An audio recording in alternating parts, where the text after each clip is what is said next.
Так, сәлем баршаңызға. Бүгін мен сіздерге планер подача туралы айтатын болам. Менің көптеген видеоларым осы планер подачаға түсіргенмін. Және де бүгін тағы да көрсетем.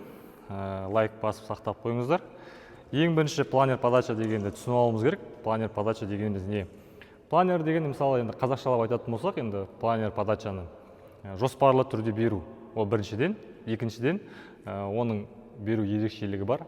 Ол дегеніміз бірінші ерекшелік, ол допты ұрған кезде доп айналмай, былай айналмай, дүзу, осылай ұшып, және ауада қалқуы. Яғни ол ауада қалқып, өзінің бағытын өзгертіп отырып, ол қабылдаушыға қиындық тудырады. Өзім планер подачаны қалай ұрам? Қазір мен бір қолмен ақтырып, планер подачаны көрсетейін.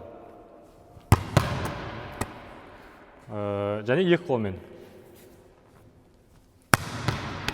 Байқағандарыңызда мен қазір лақтырып ұрған кезде алақанымды дүзу ұстадым.